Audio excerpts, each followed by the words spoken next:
The Where Our Minds Wander podcast may contain sensitive content. Listener discretion is advised.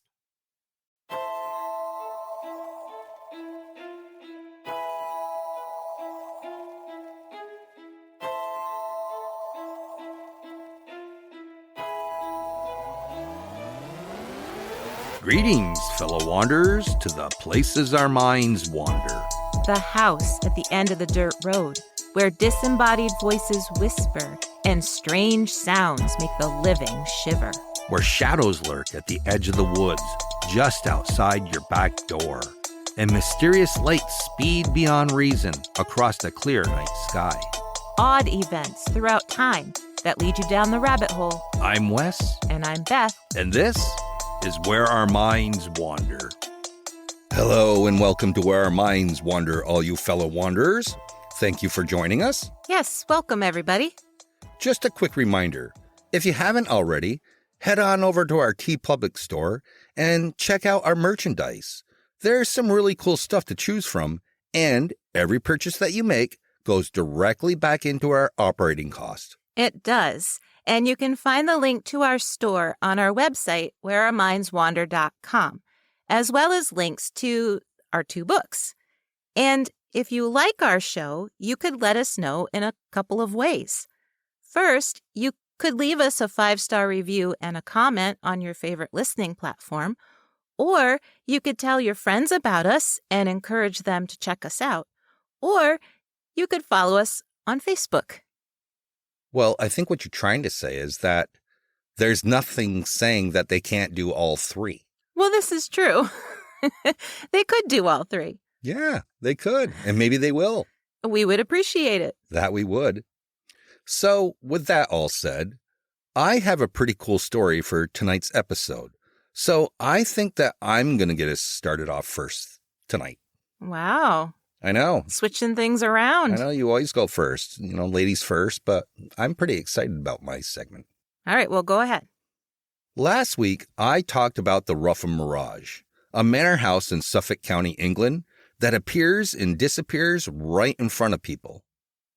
And I mentioned that Suffolk County is a hotbed for paranormal activity, including hauntings and UFO sightings. Well, this week, I decided to revisit Suffolk, so we could talk about a cryptid that I personally had never heard of before. According to the Suffolk Live News, during the summer of 1992, Brian and Felicity McDougall were camping in Rendlesham Forest. Yes, that's right, the same Rendlesham Forest that had a very strange UFO encounter just 12 years before. Brian and Felicity were both sound asleep in their tent when they were both awakened by a strange snuffling and grunting noise. Thinking that it was a deer or possibly a wild pig, the 2 of them opened their tent and crawled out. That's when they saw the creature. They initially thought that it had to be a bear, since it was rooting around their cooking area. But if it was a bear, it was pretty skinny. One of them raised their flashlight and aimed it at the creature. And what was illuminated in their flashlight beam was pretty terrifying, especially when it stood up on 2 legs. The animal, which they said was 8 feet tall, had the face of a baboon. Its body was covered in long, shaggy black hair. Its arms were long, and even though it stood on 2 feet, it was slightly hunched over. It growled at them as the flashlight beam hit it, before it turned and ran off. When the couple reported the strange creature to campsite management, they were simply reminded to keep their campsite clean of trash and to lock their food in bins. It seemed the campsite was pretty used to hearing tales about this shaggy baboon-like creature, commonly referred to as the Shug monkey. That's a great name. I know. I love that. According to East Anglian Bylines, which is a regional online newspaper, the first recorded case of the Shug monkey was in the book Here Are the Ghosts and Witches by James Wentworth Day, which was published in 1954. Day, who was a local broadcaster, said in his book that local police constable A. Taylor had heard stories about a creature that was, quote, cross between a big rough-coated dog and a monkey with big shining eyes. Sometimes it would shuffle along on its hind legs, and at other times it would whiz past on all fours. In January of 1956, a man named Sam Holland was out walking his dog Harry in the Sandlings, a nature reserve in Rushmore, St. Andrew. About 40 feet in front of them, in a thicket of trees, stood a menacing creature. According to East Anglian bylines, the creature was easily 10 feet long and stood on 4 very muscular legs, similar to a lion's. The entire beast was covered in thick, glossy black fur. In the first few seconds, as he tried not to panic, Holland wondered if it was some sort of zoo animal. But when it lifted its head and stared right at him, Holland knew it was no normal animal. It had the face of a silverback gorilla, with piercing eyes and huge jaws. But its body was what really boggles the mind. Holland described it as a cross between an ape, dog, bear, lion, and rhino. That is quite the combination. Yeah, it's kind of hard to picture. As the creature stared at the man and his dog, it didn't do anything. It just simply turned around and walked away. Probably because it knew it didn't have to do anything if it looked like a ape and a dog and a lion and a rhino. I guess the dog wasn't very threatening. 7 years later, a woman named Peggy Cushing was in the same area when she had her own sighting. She described the same kind of dog, ape, lion beast, except she claimed that as she and the creature stared at each other, it seemed to almost shimmer in front of her before its features morphed into something resembling a gargoyle. It opened up its wings and flew off. Jeez. This creature's got everything. John Downs, who was the director of the Center for Fortean Biology, shared his take on the Shug monkey in 1996. Downs claimed that an ex-girlfriend of his had video footage of a strange paw print, and it was similar to a dog's, but it was massive and it ended in flattened claws that resembled fingernails more than dogs' claws. So is the Shug monkey some sort of Bigfoot, or is it something else entirely? Legends of strange dog-like cryptids have existed in Suffolk since the year 1577. On August 7th, in the town of Blytheburg, services were underway at the Holy Trinity Church. According to Atlas Obscura, a savage thunderstorm seemed to rise up out of nowhere. Lightning repeatedly struck the church steeple to the point that it actually collapsed and came down through the roof onto the congregation. As the lightning continued to illuminate the chaotic scene, a massive, shaggy black dog stepped inside the church. The menacing creature charged at the people in prayer, snarling. It was so horrific that it inspired the verse, "All down the church amidst the fire, the hellish monster flew, and passing onward to the choir, he many people slew." As it exited the church, it reached up and dragged its claws down the wooden doors, leaving behind scorched claw marks. Known as the devil's fingerprints, they can still be seen today. But the creature wasn't done just yet. The devil dog then galloped nearly 13 miles to the town of Bungay, where services were underway at St. Mary's Church. Suddenly, at the same exact instant, a clap of thunder shook the walls.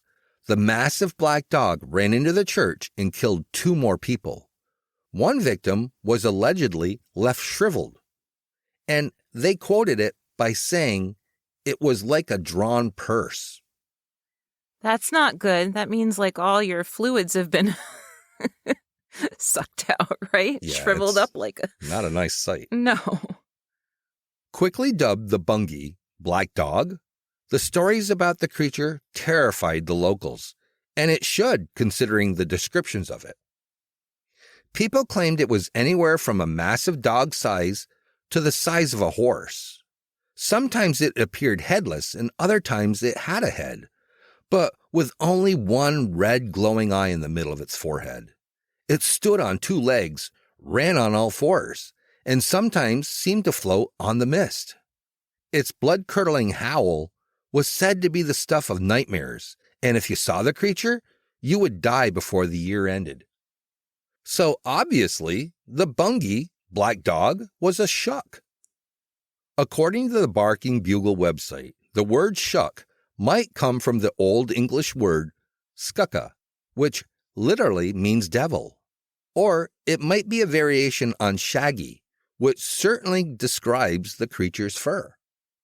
Traditionally, a Shuck is a ghostly black dog that roams the countryside for centuries at a time, preferring to hang out along the coastline beaches and in graveyards, on dark roads, and in dense forest. The black Shuck has been seen and heard since 1577 on multiple occasions. In the decades between 1920 and 1930, Sheringham fishermen allegedly reported hearing a horrific howl on stormy nights that was louder than the rain and the wind. In the 1970s, a black Shuck was spotted on the beaches of Great Yarmouth by several people, and in 1980, a woman and her young son spotted a yellow-eyed version in Wisebeck. Now, I tried to find the newspaper accounts that several sites said existed, but I couldn't find any, which could mean a couple of things. Either I'm not the researcher whiz I think I am, or these sightings of the ghost dog are mere rumors. But it doesn't matter, because the Daily Mail reported in 2014 that while archaeologists were excavating at the Leiston Abbey ruins, about 8 miles away from Blythburgh, they uncovered something amazing. Buried less than 20 inches below the dirt was the skeleton of a massive dog, measuring 7 feet long. Believed to date from the 16th century, the dog, which was male, weighed more than 14 stones. So that's about 196 pounds. So that's a pretty big damn dog. That is a big dog. And that's so cool. They actually found one. Yeah. They found something. They found it. Why do you always... Whenever I'm like, it is what it is.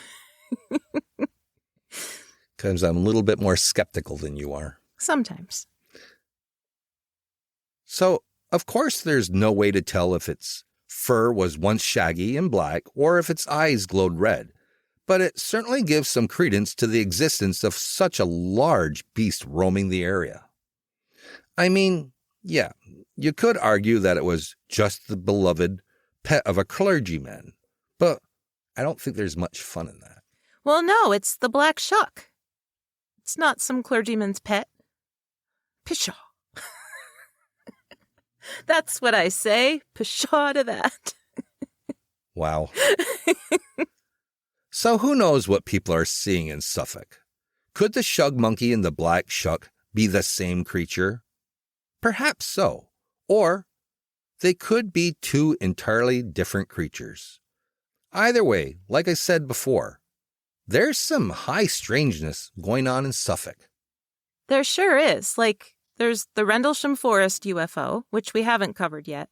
And then there's the Ruffin Mirage, which we covered last week. And now there are these cryptids. And I'm sure there's hauntings galore in Suffolk. Yeah. Here's the thing. We haven't covered the Rendlesham Forest.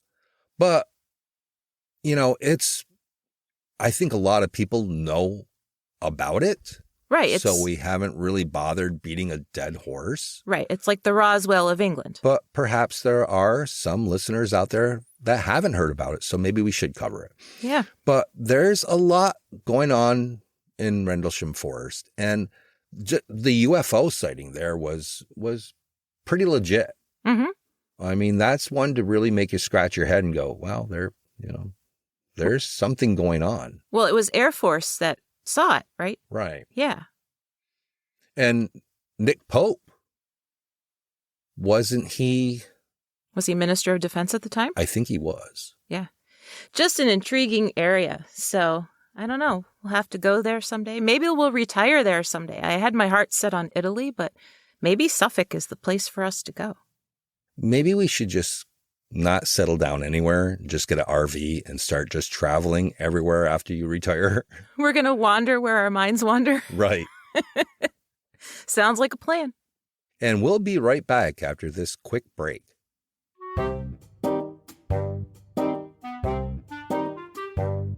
Hey, did you know? There were many perils involved if you had to go to the bathroom in ancient Rome. To begin with, public toilets could accommodate up to 50 people simultaneously, with no dividing walls between the basketball-sized holes.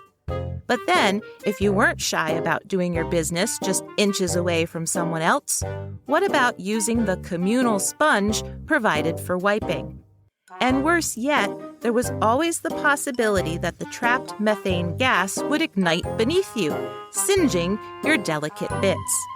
Or, possibly worse, the rats would mistake your nethers for something tasty and take a bite. So no, going to the bathroom in ancient Rome wasn't very pleasant. Who'da thunk it?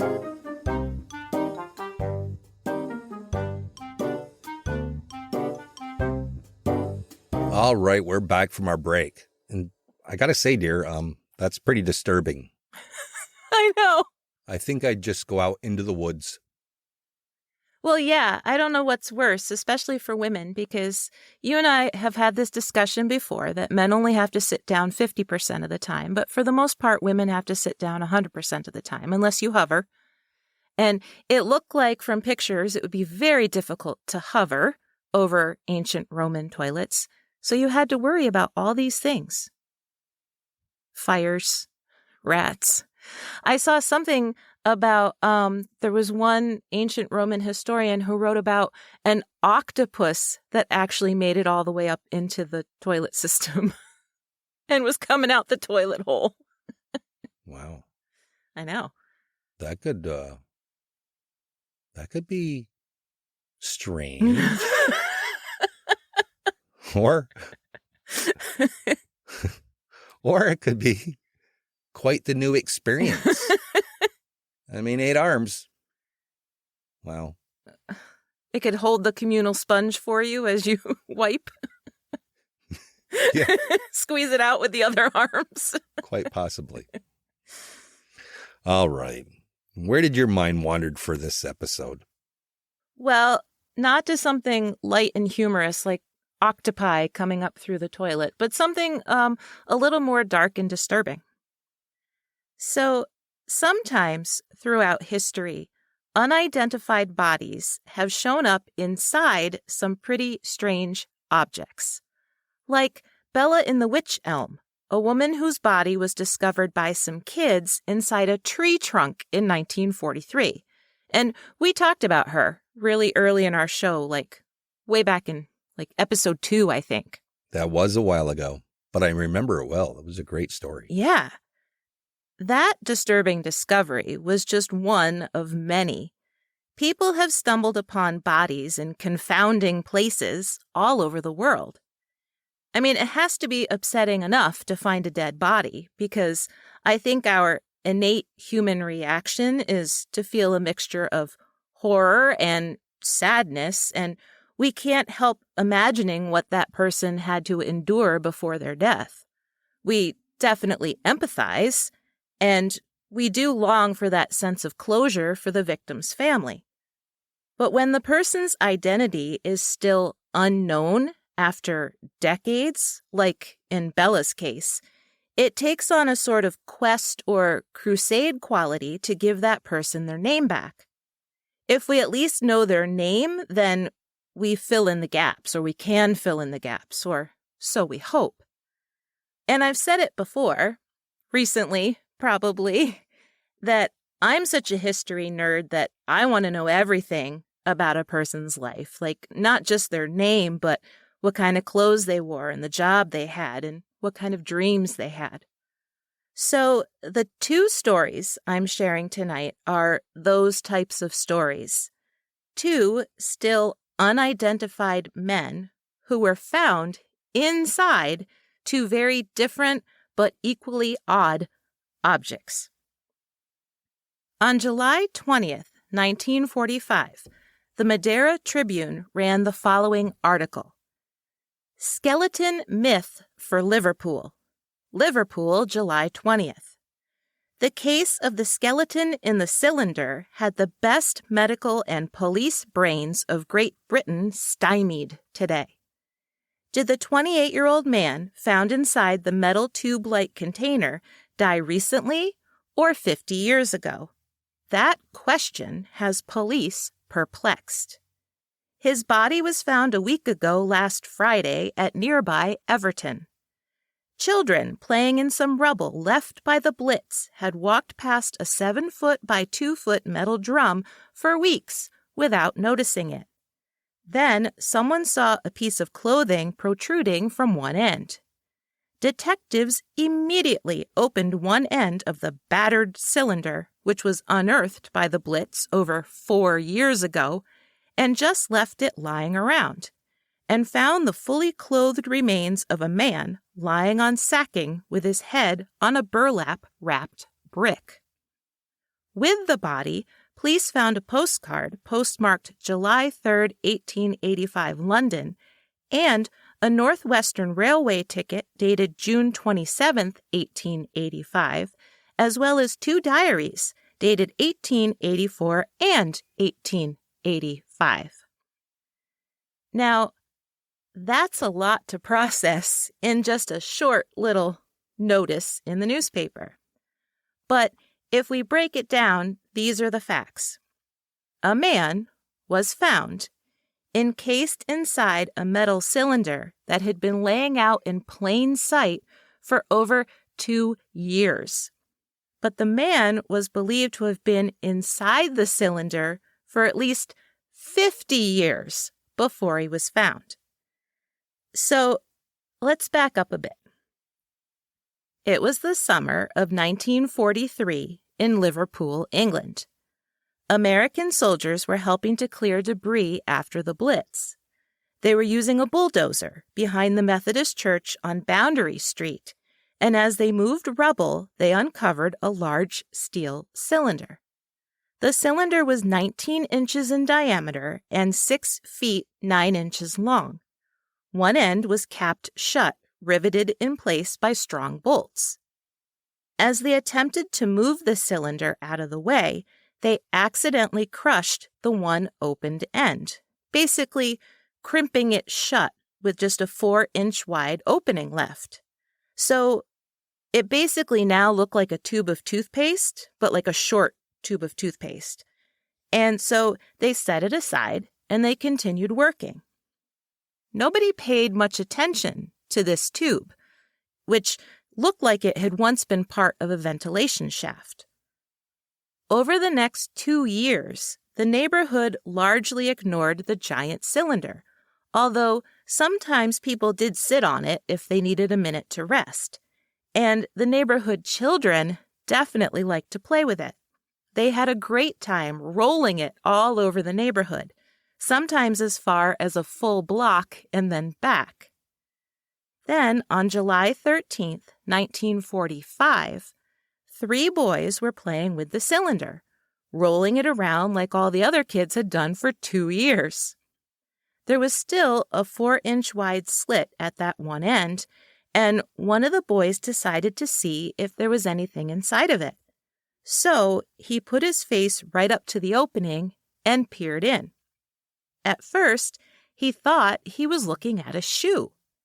Now, how a shoe would get inside there was perplexing enough, but then the boy realized that it wasn't just a shoe.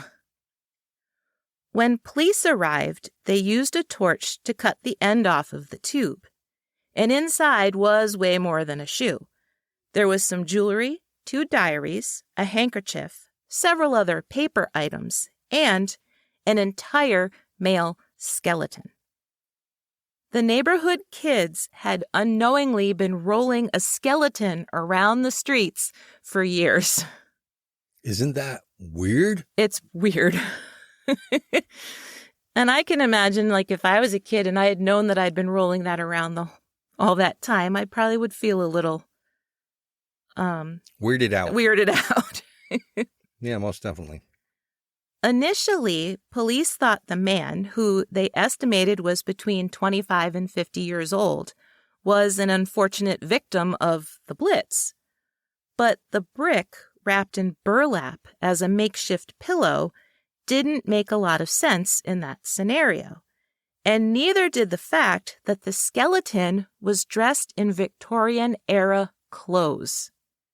And they were nice Victorian-era clothes, including a white shirt and collar.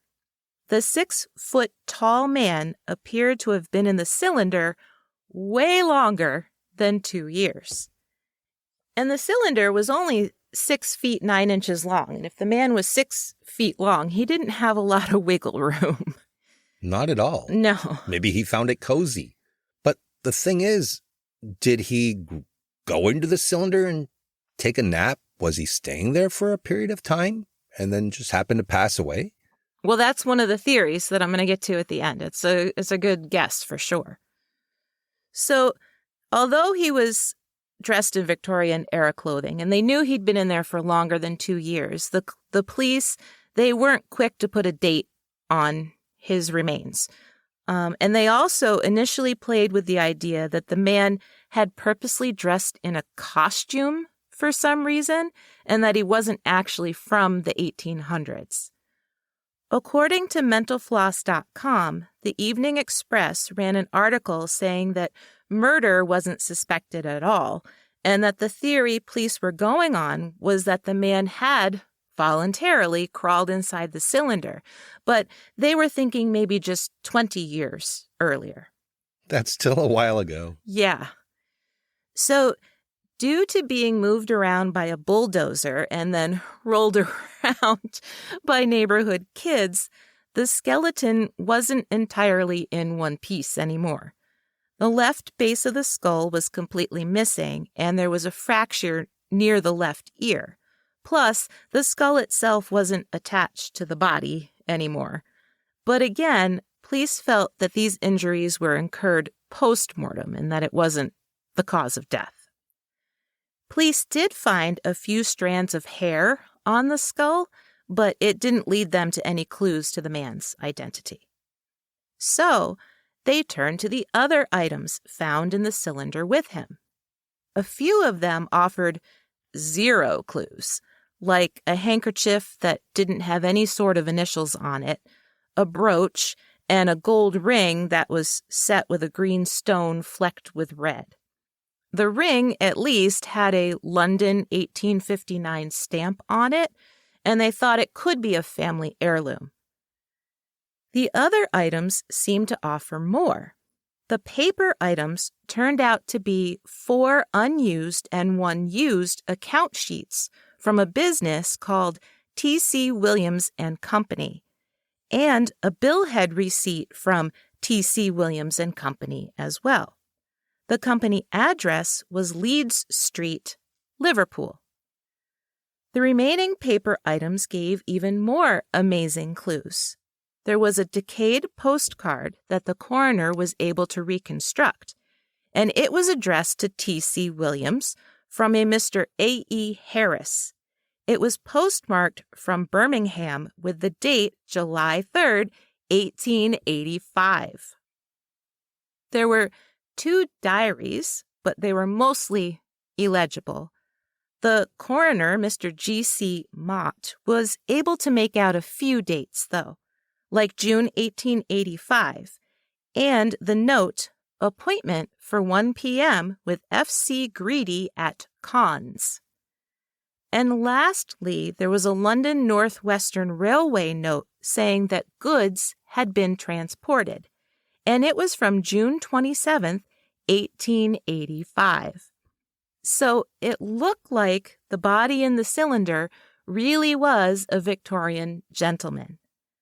But Mr. Mott, he was the coroner, he wanted to be sure. So he examined the moisture level in the cylinder and determined that it was possible for the body to be in the state of decomposition it was in after 58 years of being inside the cylinder. A month later, police firmly believed that the man had crawled into the cylinder to sleep. but the man's cause of death in 1885 was still undetermined. However, they did have a theory of who the man could be. Based on all the papers they'd found with the T.C. Williams and Company on it, which was a paint and varnish company, they believed that the man was T.C. Williams himself. Thomas Cregan Williams suffered from financial woes and declared bankruptcy on March 10, 1884. According to Grunge.com, it's possible that Williams fled his family, hoping to hop on a boat leaving Liverpool for greener pastures. He'd gone to his business and slipped inside the cylinder for some rest while waiting to catch a boat. And yet, there was another theory. Perhaps Williams was hiding from creditors, and he had fled to his business office in Liverpool to hide out, even going so far as to sleep in a ventilation shaft. Perhaps he'd asphyxiated and remained in the shaft, hidden for 50 years, until the bombs from German planes dislodged him during the Blitz. After all, the cylinder was found a mile from his office. Both theories seem a little flimsy at best. For example, if you were hiding from creditors, why would you hide in your own office building? But I guess you could say maybe he was concerned for the safety of his family, and he figured that hiding out in his office was better than hiding out at his house. The police investigation widened as they looked for any records of T.C. Williams being buried in the UK. Officers did determine that T.C. Williams' wife was buried in Liverpool, and the couple had one son who was born in 1859. It was possible that the son could still be alive in 1945, but their search for him, alive anyway, proved fruitless. They also couldn't find a single burial in all of the United Kingdom for a T.C. Williams. So the police assumed they had their man. But Mott, the coroner, he wasn't so sure. He actually wondered if it was Williams's son that they found inside the cylinder. His theory was deemed incorrect when the son's gravestone was found in Leeds. When the official inquest ended in August of 1945, all Mott was rightfully willing to say was that the man had died of undetermined causes and his identity was still unknown. So, since 1945, the identity of the body in the cylinder is still totally unknown. All we do know is that a Victorian gentleman crawled into the cylinder in 1885, was somehow there for 58 years before World War II bombs dislodged his makeshift coffin, and neighborhood children rolled him around their neighborhood for another 2 years. Isn't that bizarre? Yeah, I'm kind of dumbfounded by the whole thing. I know.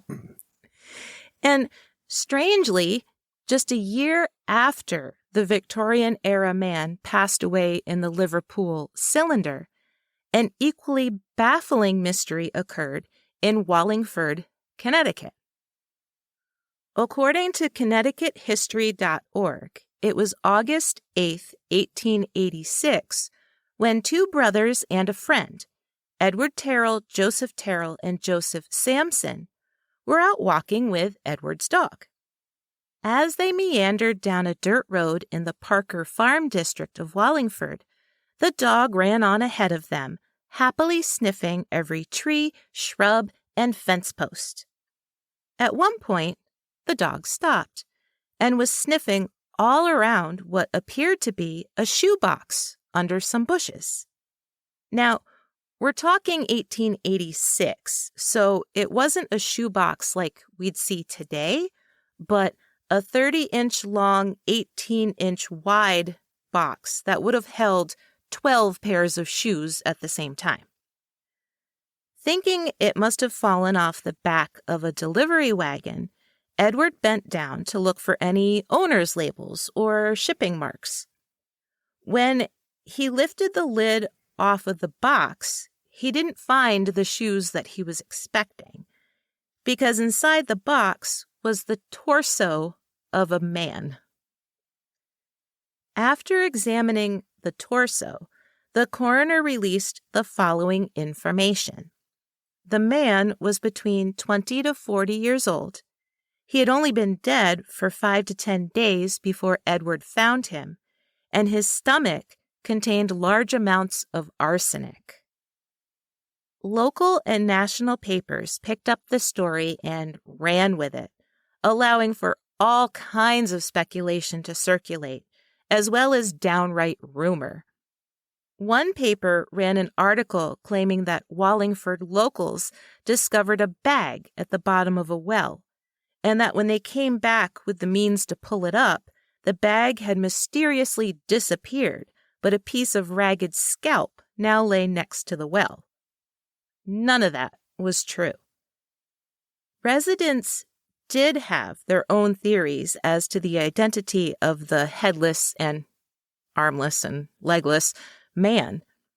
They thought maybe it was Albert J. Colley, a local man who had just received a $1,500 pension from the slaughterhouse where he'd worked.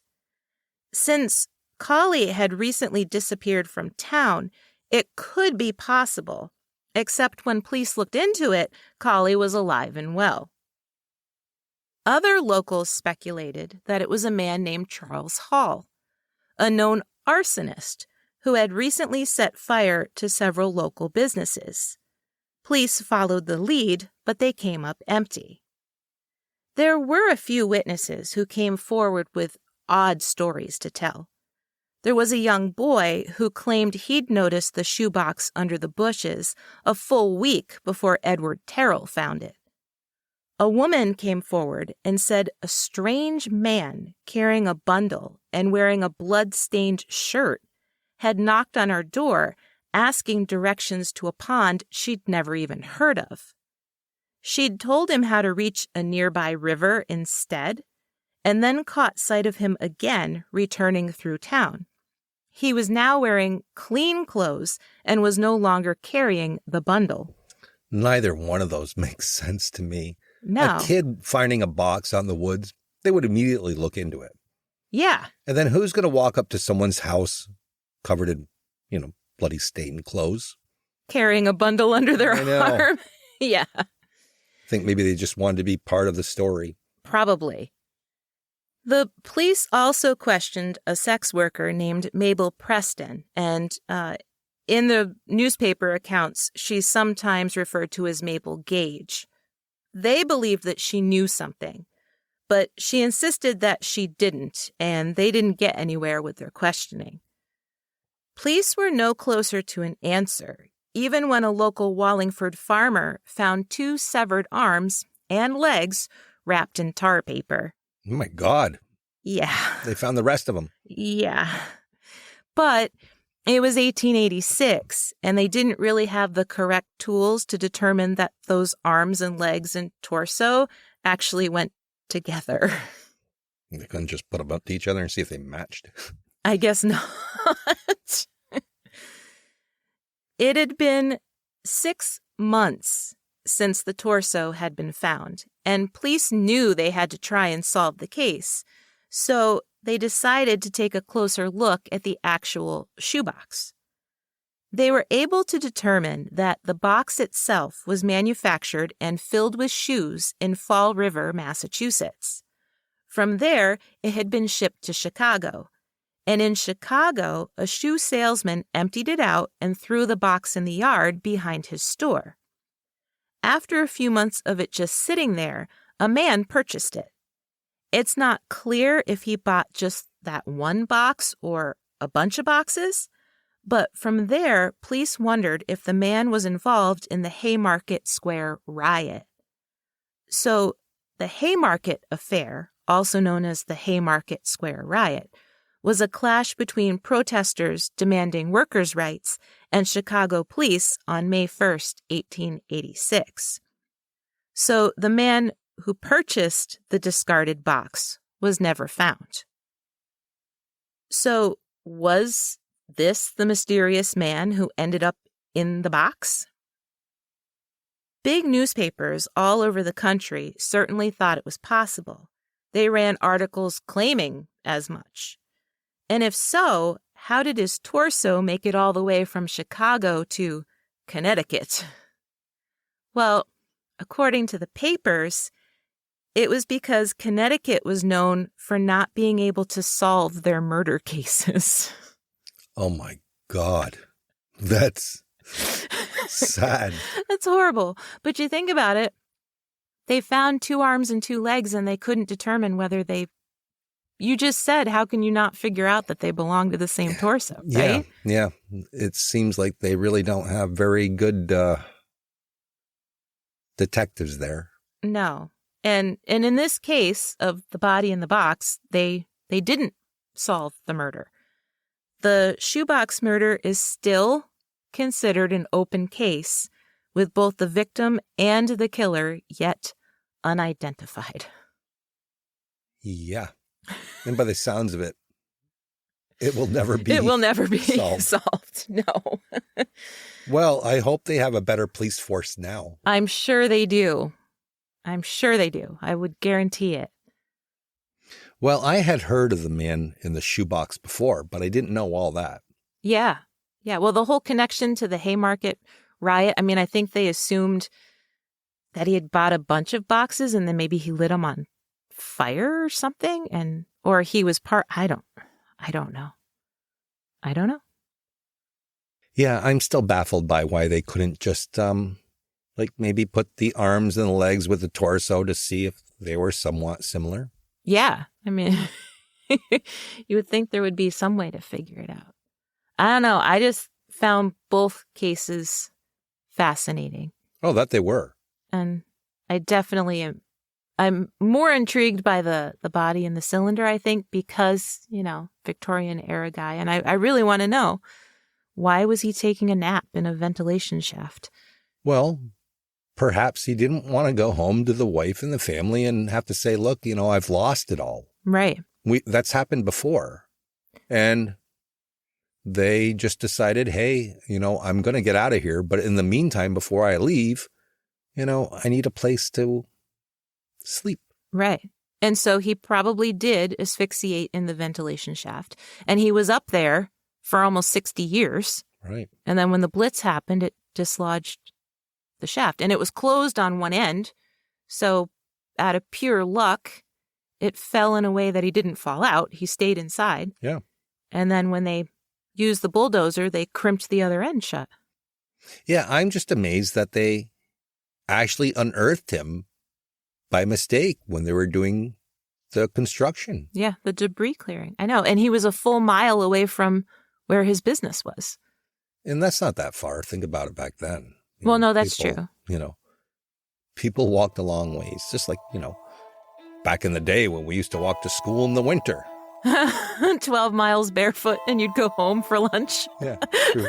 6 feet of snow. Well, both amazing cases, dear. And I guess that about wraps it up for this week's episode. Yeah, I think so.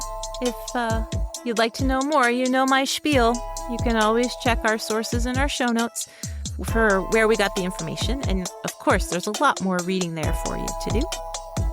Join us again next week for an all-new episode of Where Minds Wander. See you soon.